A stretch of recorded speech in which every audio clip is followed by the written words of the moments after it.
Everyone, हम लोग देख रहे हैं बिहार बोर्ड का डिटरमिनेंट का ऑब्जेक्टिव क्वेश्चन। बंधु, ऑब्जेक्टिव और 2 नंबर का सब्जेक्टिव का स्टैंडर्ड सेम होता है।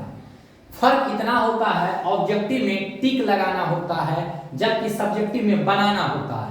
हम लोगों को सबसे ज्यादा ऑब्जेक्टिव और 2 नंबर का सब्जेक्टिव क्वेश्चन को डील करना है एग्जामिनेशन हॉल में, और मात्र 20 नंबर का क्वेश्चन हम लोगों का सब्जेक्टिव 5 नंबर का आता है। इसलिए हम लोगों को ज्यादा जरूरी होता है 1 नंबर और 2 नंबर के क्वेश्चन को देखना एग्जामिनेशन के लिए बेहतर करने के लिए। तो सबसे ज्यादा चूंकि 80 नंबर का हम लोगों का ऑब्जेक्टिव क्वेश्चन आता है, मतलब एक नंबर और 2 नंबर का। जैसा कि आप जानते हैं कि 1 नंबर क्वेश्चन और 2 नंबर का क्वेश्चन का स्टैंडर्ड सेम होता है, बस यही फर्क होता है टिक लगाना और बनाना। तो हम लोग इसको 1 नंबर ऑब्जेक्टिव भी देख लेते हैं और 2 नंबर का सब्जेक्टिव के रूप में भी हम लोग देख लेते हैं। फर्क क्या है, हम लोग टोटल क्वेश्चन को बना कर करके देख लेते हैं। आपका ऑप्शन भी है, मैं इसको बना कर करके देख लेता हूं, डील कर लेता हूं। आप बारीकी से ध्यान दीजिएगा, बिल्कुल समझ में आएगा। बंधु, ये इस टाइप का क्वेश्चन है जो कि डायरेक्ट बोर्ड एग्जामिनेशन में आने वाला क्वेश्चन है। आप कल एग्जाम हो कभी कुछ नहीं पढ़े हो, ये वीडियो को अवश्य देख लीजिए।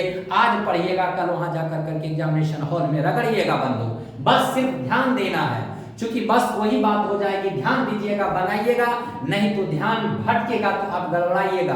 कहावत है, सावधानी हटी दुर्घटना घटी। तो हम लोग देखते हैं यहाँ पे क्या है। बाबू, डिटरमिनेंट का क्वेश्चन है, वो भी क्वेश्चन 1 नंबर पुटीबा है। क्या करना है, डिटरमिनेंट को सोल्व करना है। तो सबसे पहले मेन डायगोनल को गुना करेंगे। बाबू, ये हो जाएगा साइन 20 डिग्री और कॉस 70 डिग्री, और ये आप इसको कीजिएगा, क्योंकि मेन डायगोनल और सेकेंडरी डायगोनल, इसको कीजिएगा माइनस माइनस प्लस हो जाएगा आपका साइन, ये हो जाएगा cos 20 डिग्री और sin 70 डिग्री। तो आपका ए थोड़ा सा जमाने को याद कीजिए बंधु, मैं बार बार जमाने को याद करवाता हूं, दैट मींस अपने पूर्वजों को याद कीजिए। आप बनाए होंगे, आप ध्यान दीजिए। यहाँ पे आप ट्रिगो का फार्मूला यहाँ पे अप्लाई होने वाला है। sin a cos b plus cos a sin b, जब इसको आप करेंगे और इस तरीके से करेंगे तो आपका sin a cos b plus cos a sin b, formula क्या होता है, sin a प्लस b। ये हो जाएगा sin 70 20 70 80 90 sin 90 sin 00 sin 91 होता है, sin 91 होता है, और आपके option number B correct option होगा। देख लिए क्या है इसका। हम लोग आगे देखते हैं। कहता यदि एक 3 कोटि का वर्ग आव्यूह है, ऐसा कि determinant of h equal to lambda, तो minus of determinant equal to क्या होगा। बाबू, डिटरमिनेंट ऑफ लैम्डा है तो माइनस डिटरमिनेंट ऑफ a क्या होगा, माइनस लैम्डा हो जाएगा। ये आपका दूसरा हो गया। इसके बाद हम लोग इसमें प्रवेश कर जाते हैं। बंधु, ये डिटरमिनेंट है, इसको सोल्व करना है प्रॉपर्टी के माध्यम से, जो फंडा होता है उसके माध्यम से। मुझे पता है 2 rows और 2 columns are identical, then the value of determinant will be 0। अगर किसी भी डिटरमिनेंट का 2 रो या 2 कॉलम अगर इक्वल हो जाए तो उस डिटरमिनेंट का वैल्यू 0 के बराबर होता है, 0 होता है। बंधु, इसमें करेंगे क्या, देख लीजिए। जब सोल्व करेंगे तो आप यहाँ पे क्या करेंगे, आप C3 के जगह पर लिखिए C3 माइनस C1 लिखेंगे। C3 के जगह पर लिखिएगा C3 माइनस, जो भी काम करते हैं यहाँ लिख देते हैं। तब यहाँ पर क्या होगा, x होगा, y होगा, z होगा, a होगा, b होगा, c होगा, और 20 में से 20 को घटाइएगा, x को घटाइएगा, a बचेगा, इसको घटाइएगा, b बचेगा, इसको घटाइएगा, c बचेगा। आप यहाँ पे देख रहे हो C2 एंड C3 क्या है, समान है। C2 एंड C3 क्या है, समान है, आइडेंटिकल है, समान है, इसलिए डिटरमिनेंट का वैल्यू क्या होगा, 0 होगा। यानी इसका ऑप्शन नंबर क्या होगा, ए होगा। इस तरीके से हम लोग नेक्स्ट नेक्स्ट देखते हैं ए बी डिटरमिनेंट। बाबू देखने में छोटा है, आपका स्टैंडर्ड 1 और 2 नंबर का होगा। बस किस तरीके से बनता है, आप सोए सोए बेड पर सोते तकिया लगा करके सोइए, लेकिन इस वीडियो को अवश्य देखिए और आपका एक क्लियर हो जाएगा, आपका एक प्रैक्टिस अभ्यास हो जाएगा। आप इसको भी सेम प्रोसेस से मल्टीप्लाई करेंगे, डिटरमिनेंट निकालेंगे दिस, तो आपका हो जाएगा a plus i b, a plus i b, a minus i b होगा बंधु। और a माइनस होता है, माइनस हो जाता है, माइनस कर दीजिए तो हम लोग लिख सकते हैं, ऐसे लिख दीजिए आई डी प्लस सी, आगे पीछे लिख सकते हैं, और आई डी और माइनस सी, इस तरीके से होगा। आप जवाने को थोड़ा याद कीजिए, मैं जवाने को याद करवाता हूं। a plus B into A minus B, a plus B into A minus B, A plus B into A minus B का फॉर्म में है। होता क्या है, a square minus B square, a square minus B square, a square minus B square, A वाला इसका value होगा। और यहाँ पे माइनस दे दीजिएगा, इसमें भी a स्क्वायर और माइनस बी स्क्वायर, ऐसा होगा बंधु, ऐसा होगा। अब इसको आप डिटेल कीजिएगा तो आपका a स्क्वायर होगा और ये आपका हो जाएगा आई स्क्वायर, आई का वैल्यू बंधु रूट अंडर माइनस 1 होता है। एक कॉम्प्लेक्स नंबर में पढ़ना है, आई का वैल्यू रूट अंडर माइनस 1 होता है। तो जब आप आई स्क्वायर करेंगे तो माइनस 1 होगा, माइनस यानी आई स्क्वायर के जगह पे माइनस 1 दीजिएगा, तो जब माइनस माइनस गुना होगा तो प्लस हो जाएगा। यहाँ पर a square plus b square होगा। यहाँ पर देख लीजिए आई स्क्वायर है, माइनस 1 होगा, माइनस माइनस प्लस ए हो जाएगा डी स्क्वायर। ये देख लीजिए minus minus plus c square हो जाएगा। आप इसको बजाते a square plus b square plus c square plus d square लिख सकते हैं, और यही आपका आंसर होगा, यही आपका क्या हो जाएगा, आंसर हो जाएगा। आप यहाँ पर समझने का प्रयास करेंगे, इसको हमने आई डी माइनस सी लिखा, आई डी प्लस वाला को पहले लिखा, ये माइनस वाला इस वजह से क्योंकि फार्मूला पे आ जाता है। इस तरीके से इसको जब हम लोग कैलकुलेट किए तो a square b square c square d square इस तरीके से आया। हम लोग ने ऐसा क्वेश्चन देखा। क्वेश्चन नंबर हम लोग देख रहे हैं क्वेश्चन नंबर 5। क्वेश्चन नंबर 5 में है निम्नलिखित में a12 का कोफैक्टर, जिसको कहते हैं शाखंड है। तो इसका कोफैक्टर शाखंड क्या है, a12 का मतलब होता है बंधु की पहला रो दूसरा कॉलम, पहला रो दूसरा कॉलम का कोफैक्टर निकालना है, पहला रो दूसरा कॉलम का कोफैक्टर निकालना है, कोफैक्टर शाखंड निकालना है, मतलब C12। और कोफैक्टर में क्या होता है, माइनर और कोफैक्टर सेम चीज होता है, मात्र दोनों में कोई फर्क नहीं होता है, मात्र 2 सूता का अंतर होता है। होता क्या है, कोफैक्टर C का मतलब कोफैक्टर, 1 2 पहला रो दूसरा कॉलम का कोफैक्टर, बंधु ये दोनों को जोड़ देते हैं, 2 और 1 3। जब ऑड आए तो माइनस, इवन आए तो प्लस, सम आए तो प्लस डालेंगे, विषम आएगा तो माइनस डालेंगे। तो 2 और 1 3 विषम होता है, इसलिए यहाँ पे हम माइनस डालेंगे। और इसके बाद C12 का एलिमेंट कौन है, C12 का एलिमेंट C12, हाँ सॉरी कोफैक्टर 1 2 यानी पहला रो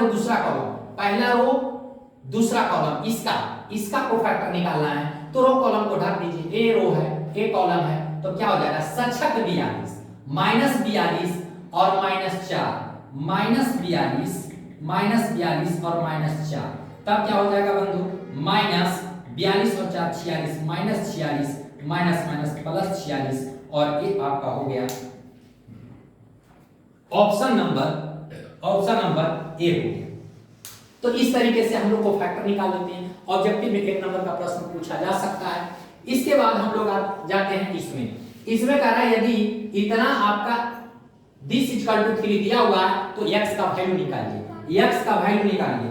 तो इसमें क्या करना है बंधु, ये डिटरमिनेंट दिया हुआ है, दिस इक्वल टू दिस दिया हुआ है, डिटरमिनेंट निकालिए। तो पहले इसको मल्टीप्लाई करेंगे, x + 2 * 4 minus 3 * x + 5 equal to 3 हो जाएगा बंधु। ये 4x होगा और प्लस 4 × 8 होगा, माइनस 3x हो जाएगा और प्लस माइनस 15 इक्वल टू 3 हो जाएगा। तो ये हो जाएगा 4x - 3x, x हो जाएगा, और ये हो जाएगा आपका 8 और -15 8 7 15 -7 हो जाएगा इक्वल टू 3 होगा। देयरफॉर x इक्वल टू 7 उधर ले जाइएगा तो 10 हो जाएगा, x इक्वल टू 10 हो जाएगा। बंधु ये ऑप्शन नंबर सी रहा, ऑप्शन नंबर सी। अगला क्वेश्चन के लिए ये सी रहा, ध्यान गौर फरमाइएगा। आ जाते हैं नेक्स्ट क्वेश्चन। बंधु इस दिस बराबर हुआ डिटरमिनेंट है, दिस इक्वल टू व्हाट क्या होगा, डिटरमिनेंट निकालने का तरीका है बंधु। ज्यादा मामला बड़ा रहे प्रॉपर्टी लगाएंगे, दिस में से दिस को घटाएंगे, लेकिन छोटे छोटे मामले में ये सब काम करने की आवश्यकता नहीं है। हम लोग इतना का वैल्यू निकालने के लिए बोला जा रहा है, इतना का वैल्यू 2 5 6 और ये आपका 4 8 12 हो गया, 4 8 12 हो गया। तो इस तरीके से आप अगर x कॉमन ले लेते हैं तो 6 9 12 हो जाएगा। तो आपका 3 गुना 6 3 दिया 9 3 चौक 12। बंधु इसमें क्या करना है, गौर फरमाइएगा। इसमें क्या करेंगे, टेकिंग कॉमन ले लेंगे, टेकिंग कॉमन। यहाँ पे आप क्या कीजिए, कॉमन ले लीजिए। कॉमन कितना, आप ऐसा करें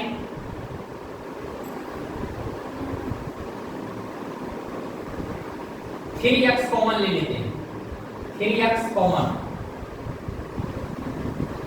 taking common 3x from R3 से 3x कॉमन लेने पर, 3x कॉमन लेने पर तब देखिए क्या होगा, ये 2 होगा, ये 5 होगा और 3x कॉमन चला जाएगा। 3x कॉमन यहाँ ले लिए, 3x कॉमन ले लिए, तब आपके पास यहाँ पर क्या बच जाएगा, 3 गुना 6 2 बच जाएगा बंधु। ये हो जाएगा 3 होगा, 6 हो जाएगा और फिर 3 दिया 3 हो जाएगा, ये आपका 4 हो जाएगा, 8 हो जाएगा, 3 चौक 12 4 हो जाएगा।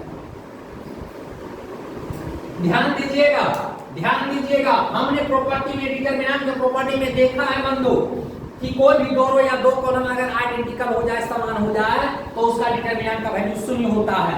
यहाँ पर गौर फरमाइएगा, ध्यान देने योग्य बातें हम मैं बता रहा हूँ कि R1 और R3 आइडेंटिकल है, R1 और R3 क्या है, आइडेंटिकल है, समान है। R1 और R3 हमने कॉमन लिया तो ये समान हुआ, और जब समान हो जाए तो उसका डिटरमिनेंट का वैल्यू 0 होगा, यानी 3x into 0 यानी 0, यानी ऑप्शन नंबर आपका बंधु क्या होगा, ऑप्शन नंबर आपका ए हो जाएगा। क्वेश्चन नंबर 7 का गौर फरमाइएगा। 8 नंबर क्वेश्चन पिछले वर्ष पूछा गया था, पिछले साल ये पूछा गया क्वेश्चन है, गौर से फरमाइएगा। पिछले साल ये क्वेश्चन पूछा गया है, आपको जो पिछले बार एग्जाम दिया है उसका आपको क्वेश्चन ला करके मैच कीजिएगा। हमारे को ये क्वेश्चन से प्रश्न मिला है हुबहू, ये ध्यान दीजिएगा। ये वाला क्वेश्चन पिछले बार क्वेश्चन पूछा गया है, इंपॉर्टेंट क्वेश्चन है, आगे पूछा जा सकता है, ध्यान दीजिएगा। इसका डिटरमिनेंट का वैल्यू, इसका डिटरमिनेंट का वैल्यू का बराबर बार आप ध्यान दीजिएगा। क्या करेंगे हम इसमें, क्या कर सकते हैं, देख लीजिए। C1 के जगह पर लिखिए, C1 के जगह पर लिखिए क्या कर करके C1 plus C2 plus C3। बंधु डिटरमिनेंट कहता है सभी काम को कीजिए, लेकिन जो भी कीजिए यहाँ पर लिख दीजिए और बोल दीजिए, बता दीजिए। ये सभी काम को सिखाता है डिटरमिनेंट करने के लिए, और ये कहता है कि जो भी काम करते हैं आप भूख चुप मत कीजिए, यहाँ पर लिख दीजिए। यहाँ पर वही काम करना है जो आप काम करने जा रहे हैं, यहाँ पर लिख दीजिए। हमने क्या किया, C1 की जगह C1 C2 C3 तीनों को ऐड कर दिए, और ये काम जो भी यहाँ पर लिखे हैं यहाँ पर कर दीजिए।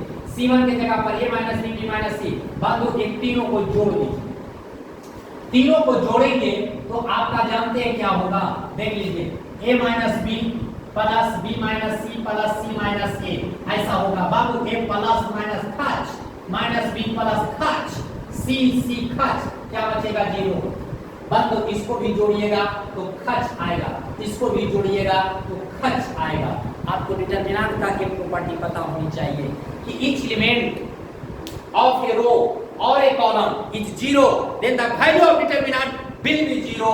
तो इसका डिटरमिनेंट का वैल्यू क्या होगा, 0 होगा, और इसका ऑप्शन नंबर बंधु ए हो जाएगा, इसका ऑप्शन नंबर ए हो। हम लोग नेक्स्ट क्वेश्चन ए वाला है, this is equal to this x बराबर व्हाट, बाबू डिटरमिनेंट है, इसको हम लोग सॉल्यूशन करेंगे तो ये आपका हो जाएगा 2x स्क्वायर और माइनस 8 इक्वल टू 0, तब हो जाएगा 2x स्क्वायर इक्वल टू 8 हो जाएगा, 2 चौक 8 हो जाएगा। 2 चौक 8 हो जाएगा, therefore x square equal to 4 हो जाएगा, therefore x equal to plus minus root under 4 यानी प्लस माइनस 2 हो जाएगा, यानी ऑप्शन नंबर क्या होगा बंधु? ऑप्शन नंबर सी हो जाएगा। ऑप्शन नंबर क्या हो जाएगा? ऑप्शन नंबर सी हो जाएगा। नेक्स्ट देखते हैं, ए आपका दिया हुआ है तो k बराबर बार यदि determinant of 2a equal to k of determinant of a। थोड़ा सा जमाने को याद कीजिए, हमने पढ़ा था कि किसी भी डिटरमिनेंट स्क्वायर डिटरमिनेंट, यदि किसी स्क्वायर डिटरमिनेंट और उसका वैल्यू आपको पूछे डिटरमिनेंट ऑफ k, तो उसका अचर जो होता है स्केलर होता है, जो नॉन जीरो क्वांटिटी होता है, उसको हम लोग बाहर कर देते हैं और उस पर जो ऑर्डर होता है पावर डाल देते हैं और डिटरमिनेंट ऑफ a लिखते हैं। बाबू यहाँ पे आपका क्या होगा? यहाँ पे आपका देख लीजिए 2 होगा, 2 को बाहर कर देंगे, कितना ऑर्डर का है? 2 ऑर्डर का है, इस पर 2 डाल देंगे, डिटरमिनेंट ऑफ a हो जाएगा, k of determinant a equal है बराबर हो जाएगा, तब a हो जाएगा बाबू 2 दूना 4, determinant of a k determinant of a, तो डिटरमिनेंट ऑफ a एक खत्म हो जाएगा, k equal to 4, k equal to 4 हो जाएगा, यानी ऑप्शन नंबर a हो जाएगा।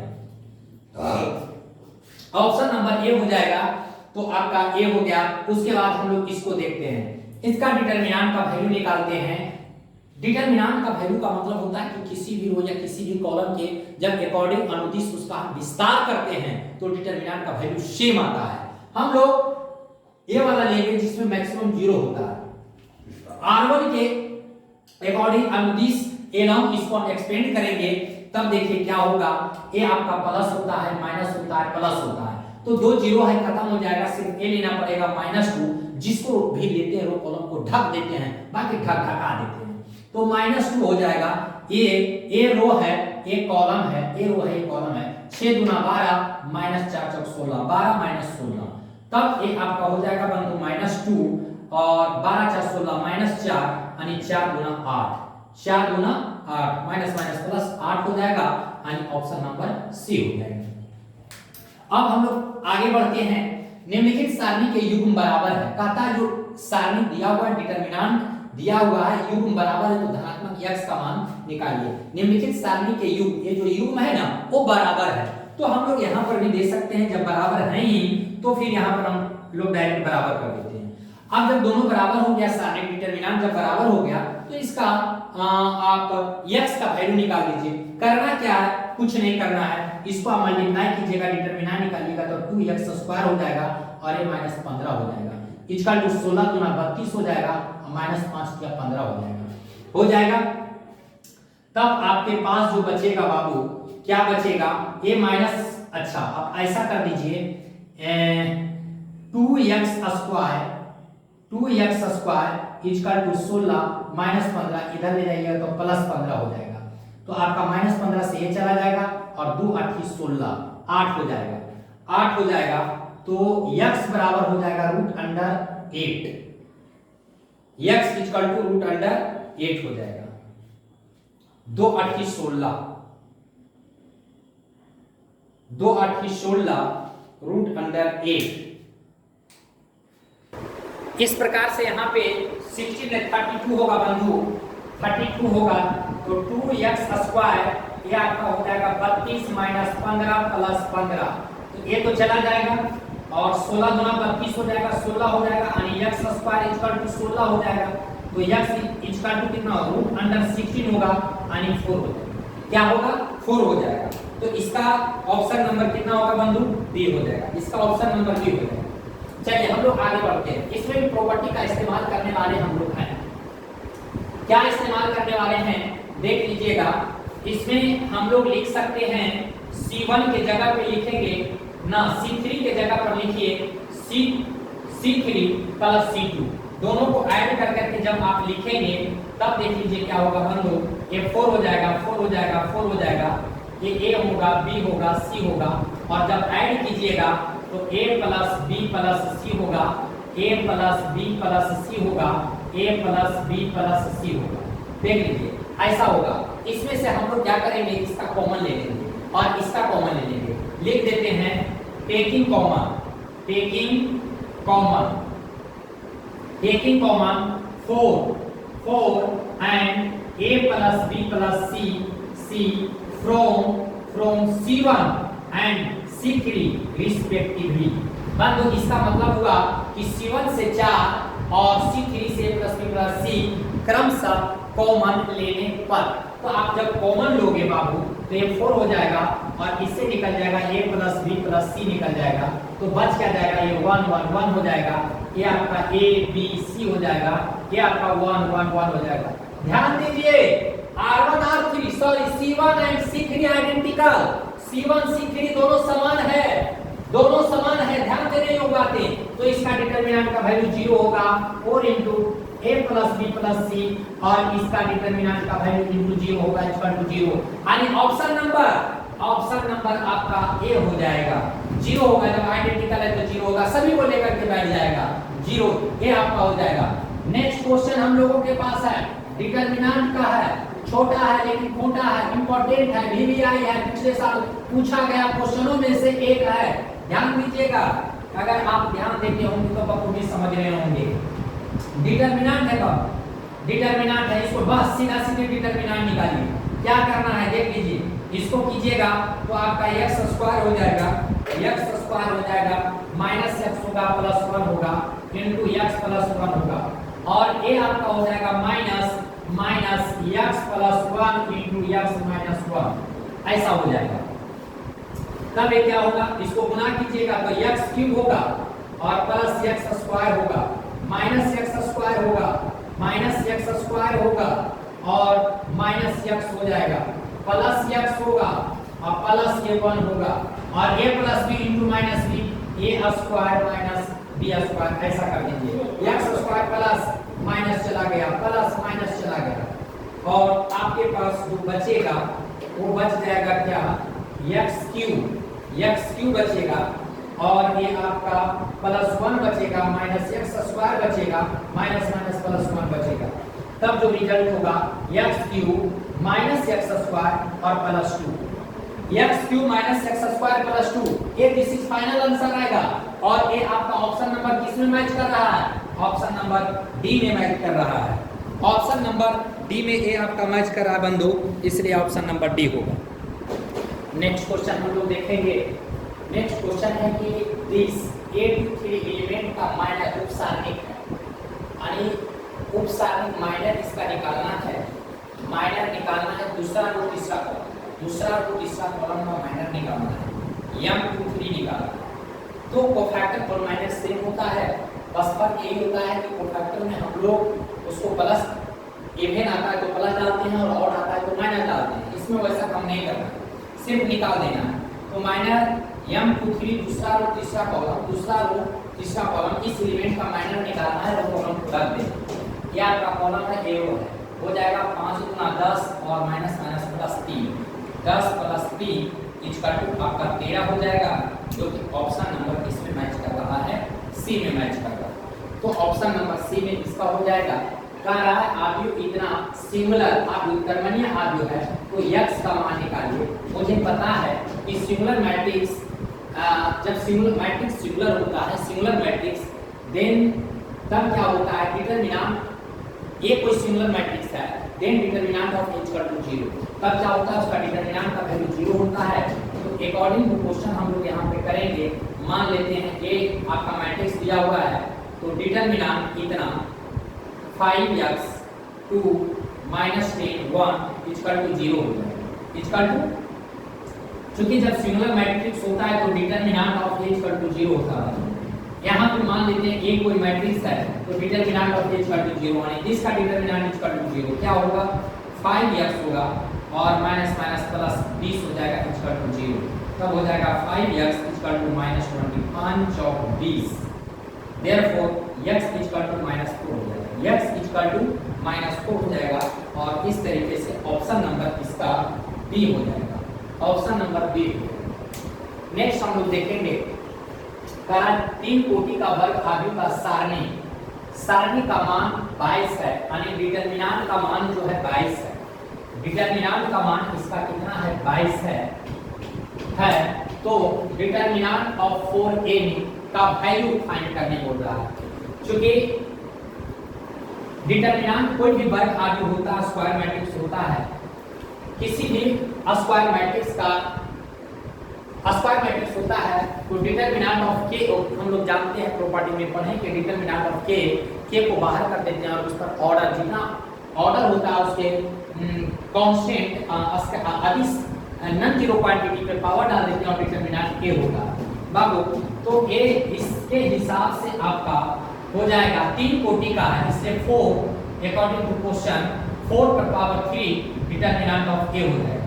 तब हो जाएगा 4 का क्यूब 4 16 64 हो जाएगा और डिटर्मिनेंट का वैल्यू ऑलरेडी यहाँ पे दिया हुआ है।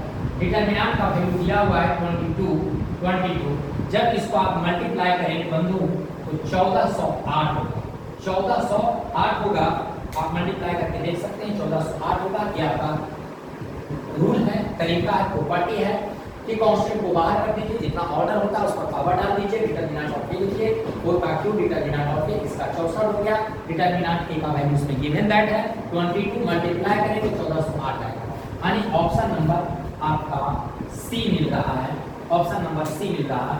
इस तरीके से हम लोग इस सारे क्वेश्चन को देखा, इस सारे क्वेश्चन को देखा और इसी तरीके से हम लोग जो है सारे प्रॉब्लम्स को 1 नंबर और 2 नंबर के प्रॉब्लम को हम लोग इसमें सोल्व करेंगे। आपका इसमें बोर्ड मॉडल क्वेश्चन होगा, टू द पॉइंट होगा, पिछले वर्ष जो पूछा गया क्वेश्चन वैसे क्वेश्चन मिलेंगे, एग्जामिनेशन के दृष्टिकोण से दिया गया क्वेश्चन ये होगा। कभी भी इसको आप देख सकते हैं, इजी वे वाला 1 नंबर 2 नंबर फर्क यही है, 1 नंबर में हम लोग टिक लगाते हैं, 2 नंबर में बनाते हैं। ये दोनों काम हो गया, ऑब्जेक्टिव भी हो गया और 2 नंबर का सब्जेक्टिव हो गया। ऑब्जेक्टिव और 2 नंबर का सब्जेक्टिव के लिए आपको टोटल 80 मार्क्स उठने वाले हैं। इसलिए और इससे अच्छा प्रश्न होता है अलजेब्रा से, मैट्रिक्स और डिटर्मिनेंट से 15 से 20 नंबर का प्रश्न पूछा जाता है। पिछले बार मैंने 2 वर्ष से देखता हूँ कि 20-20 नंबर तक एक आपका करना है। जब 100 क्वेश्चन पूछा जाता है तो और इसकी संख्या बढ़ जाती है, नंबर्स की संख्या बढ़ जाती है। तो इस तरीके से हम लोग इसको इजी वे में देखेंगे बंधु।